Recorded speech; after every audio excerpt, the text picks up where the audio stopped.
بسم اللہ الرحمن الرحیم۔ السلام علیکم معزز سامعین کرام، جب یزید کے حکم پر حضرت امام حسین رضی اللہ تعالی عنہ کے سر کو کاٹ کر رسول صلی اللہ علیہ وسلم کی بیٹیوں کے ساتھ قیدی بنا کر شام تک پہنچایا گیا تو یزید نے اپنی فوج کو حکم دیا کہ رسول اللہ کے نواسے کے سر کو شام کے باہر روکے رکھو، اور شام والوں کو کہا کہ آج کا دن عید کا دن ہے، ہر شخص نئے کپڑے پہنے اپنے اپنے گھروں کی چھتوں پر چلا جائے۔ جیسے ہی رسول کا قیدی خاندان آئے تو پتھر مار کر اس کا استقبال کریں۔ تاریخ نے لکھا کہ 3 دن تک رسول اللہ کی بیٹیوں کو شام کے باہر ٹھہرایا گیا اور شام کی گلیوں کو سجایا گیا۔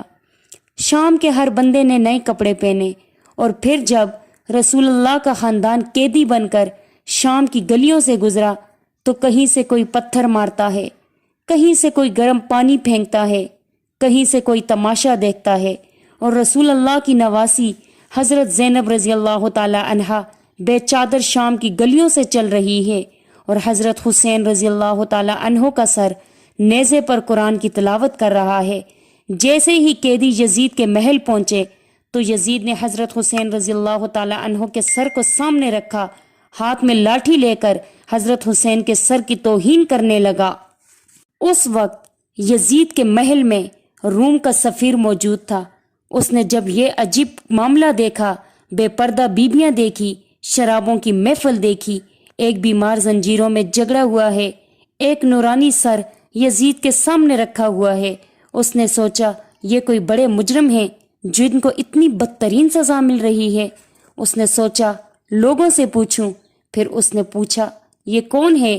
کسی نے کہا یہ فاطمہ اور علی کا خاندان ہے، یہ جو عورتیں ہیں یہ فاطمہ کی بیٹی ہے، یہ کاٹا ہوا جو سر ہے یہ فاطمہ کے بیٹے کا ہے۔ وہ پوچھنے لگا کون فاطمہ؟ یزید کے سفیر نے کہا فاطمہ بنت محمد۔ اس نے پھر پوچھا کون سا محمد؟ تو کہنے والے نے کہا محمد اللہ کا رسول۔ وہ چیخ مار کر زمین پر بیٹھ گیا اور پھر حیرت سے کہنے لگا یعنی یہ خاندان تمہارے نبی کی بیٹی کا خاندان ہے؟ افسوس ہے تم لوگوں پر۔ میں ہمارے نبی داؤد علیہ السلام کا 40واں پوتا ہوں، لیکن آج بھی میری قوم میرا احترام کرتی ہے، لیکن افسوس ہے تم پر، تمہارے نبی کو ابھی 50 سال تک نہیں ہوئے اور تم اس کے خاندان کا یہ حشر کر رہے ہو۔ جب دربار میں شور برپا ہونے لگا، یزید نے پوچھا کون ہے یہ؟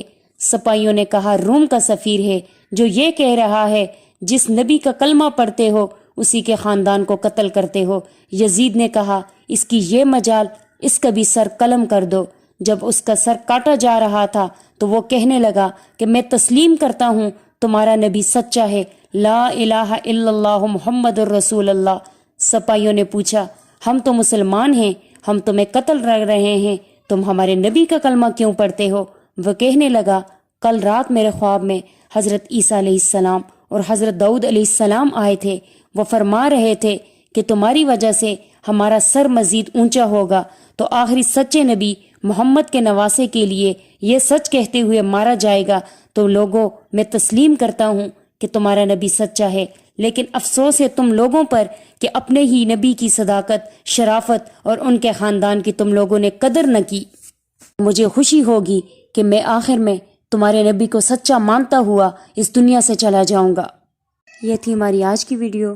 مجھے امید ہے کہ آپ لوگوں کو ویڈیو ضرور پسند آئی ہوگی۔ ویڈیو کو لائک اور شیئر کریں، اپنی قیمتی رائے کا اظہار کمنٹ باکس میں کریں۔ نیکسٹ ویڈیو میں ملاقات ہوتی ہے۔ اللہ حافظ۔